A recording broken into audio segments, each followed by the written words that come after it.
anything. We can do anything through Him, and that's just how I feel. Most of us, our struggles are getting past our own selves, our own insecurities, our own faults, and really just pushing past that, and really just believing in yourself and knowing that you are great, because God is with you, and God, He'll work through you to make everything work out for His glory, of course. It is 33 minutes past the hour here on 91.9 FM WLJS Jacksonville. When we come back, I want to have the chance to discuss a very controversial case with these African American men. I want to have the chance to discuss the Trayvon Martin case and how it has affected their abilities to reach out to other young black men. It is 33 minutes past the hour, and we'll be right back.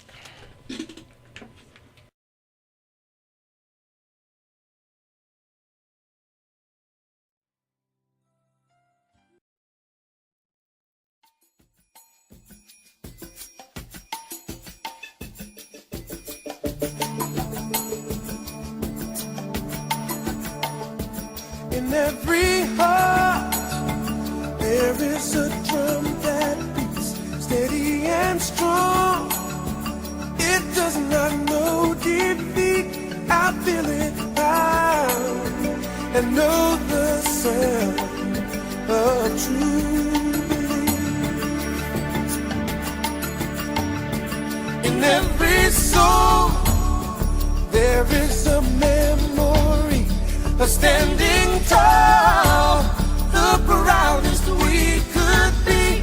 I cannot fall, for I recall we were born in majesty. And when the long night has been fought and won, we'll stand in the sun. And we will raise our hands, and we will touch the sky. Together we will dance in robes of gold, and we will lead the world, remembering when we were kings, when we were kings. Now is the time, here is the mountain top. When one man climbs, the rest are lifted up. Will every step we're closer, yeah, to a higher destiny. And when we reach out to claim the throne, every man will know. And we will raise our hands, and we will touch the sky. Together we will dance in robes of gold, and we will lead the world, remembering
38 minutes past the hour here on 91.9 FM WLJS Jacksonville. Good evening, everyone. Welcome back to our Ed Moore III special, Our Father, Our Brothers, Our Leaders, a Night of Honor for African American Men. I'm just going around the table with our panel of African American men. David E. Reddick, who is a member of the Anderson, Alabama City Council. He was also the head of the Calhoun County NAACP from 2009 to 2012.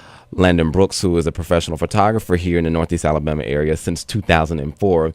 Pastor Fred Smith, who has been in the religious ministry for 17 years, and he is also in the adult completion program at Huntington College in Montgomery. Martez Packer, who is a former Bible study instructor at Jacksonville State University and an employment specialist at ARC of Jefferson County, Alabama. He helps those who have intellectual disabilities find employment. Larry T. Montgomery, who is a social worker at the Calhoun County Department of Human Resources and who has also worked in the youth ministry for over 2 years. I want to ask Landon Brooks just a quick question here. Something that came to my mind during the commercial break. Perhaps one of the most famous black photographers was James Van Der Zee. He was born in 1886 and died in 1983. He lived in Harlem, New York, and he ran a photographic studio in Harlem from 1916 to 1968. He also worked as a photojournalist and as a portrait and society photographer. How do you feel that that black men have contributed to the field of art and photography in that in how they have captured history as a black male photographer? I think in photography, there's not a whole lot of famous black photographers. I think that photography is just a field that is now, over the last 15, 20 years, more blacks are getting into photography. You do have, like you said, some of your original photographers, but I know for me, it was just like a God-given talent that I came into, but it definitely. Yes, let me ask David E. Reddick. David, let me ask you this: how do you feel that African American men have contributed to the field of politics? I would start with, I guess if it was me and in this country, I would start with John Hanson. John Hanson was the first person elected as the U.S. president. Back at that time, we served 1-year terms, and you were elected by the Continental Congress, but you served as the president for 1 year, and it was under the Articles of Confederation when we first took this country.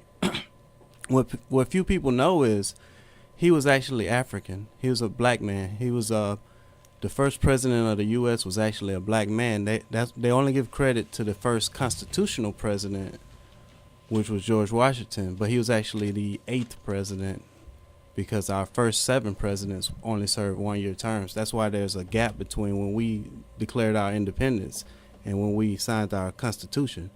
So that's where I start off when it comes to politics and the influence we had in this country. We were a significant Frederick Douglass in us winning the Civil War. His advice to Abraham Lincoln helped us win the Civil War. It's just we're all people. We have opportunities. We have the ability to fix and change things and make a difference. It's just, I've learned through just these past leaders that have influenced politics that it's your passion. If God put you on this earth to make a difference, to make a change, and you can do that as an upright person, then you'll impact, you'll influence, and seeing what they have done has helped influence and impact my life and my ability to, affect change in my city. Well, now let's bring this over to our religious and spiritual men here, Martez Packer, Fred Smith, and Larry T. Montgomery. I want to ask Martez, how do you feel that black men have contributed positively to the church, the churches in the United States? How they have contributed to religion and spirituality in general? Well, I think many people can relate to. There's a lot of good men in ministry. Just like any place else, you may have some bad apples in the bunch. But overall, black men, from the earliest times that I remember in history about reading and seeing, they have done a lot for our spiritual condition, and they have contributed to a whole lot. Not just standing in the pulpit and hollering at people like most people would think. They actually gone out to the community, rolled up their sleeves, and passed out food to people, knocked on doors, making sure everybody was okay. Or for example, I know someone at my church. They was having problems. I think they had a car note issue, and they went to the church, and the church helped them out with the car note. Things like that in today's time. So as far as black men helping, they done a lot. They've been great role models to young men who haven't had father figures or fathers in their lives. And they done a whole lot. Just that alone, being a father figure, says a whole lot, because someone is watching you all the time. So even as guys in ministry, men in ministry, black men in ministry, most definitely, from the environment we come from, most times we don't have someone. So when you're in ministry and you have someone looking at you as a father figure, it's important, and that's doing a whole lot within itself. Larry T. Montgomery, you're an African American man involved in the ministry. How try to piggyback off what Martez Packer said. What do you think black men have done to improve the religious community and to improve the ministry? The first thing I think, spreading the gospel. That's one thing that they have done. A lot of times, you come across, like he said, there are a few bad apples in the bunch, but the ones that really stick out to you are the ones that are actually not only preaching it and teaching it, but walking it and living it as well. I can only go from a local standpoint, as of like my pastor, James M. Patterson, who was also been a guest on our shows. Pastor Yes, James sir. Patterson Yes, was on this broadcast a year ago when he was here to discuss about how to be a successful college freshman in America. I remember that show very well. He's impacted my life because not only is he preaching the word weekly and daily, but he's actually living it. I have a few relatives. I have a cousin. I'm back in Daphne, Alabama. Maurice Mitchell. He was one minister that actually came to me and actually took the time out to teach me the word of God, to help me understand the word of God better. And now I'm able to use that with the youth and the teenagers that I work with in today's society in our area. My father, Larry Montgomery, he's a minister. My granddad, Sanders Edwards, he was a minister before he passed. So I had all these different spiritual leaders in my life that actually not only preached it, but they actually lived it. And I think that stands out more than anything, is the actions speak louder than words. My motto is just be a true example. What is one thing that as black men, one good thing that as black men you all have been taught to do? If you could just say it in one word. One thing for myself, like I said, just be a true example. People, you can talk all day long, but they're watching your action. Is it lining up with what you're saying? Is your actions lining up with? I'm in the field of ministry and social work, so I have to be an example. People are watching me, whether I know it or not, especially the youth. So I got to make sure that my lifestyle is lining up with what I'm saying, or what I'm teaching them, trying to get them to do in their lives. Pastor Fred Smith, what is one thing that you as an African American man, one good thing that you were taught to show? One good thing. I guess it would be integrity. Integrity with everything that you do. I think integrity makes everything that you do better. And then if you don't mind, I'd like to piggyback also on the role that black men played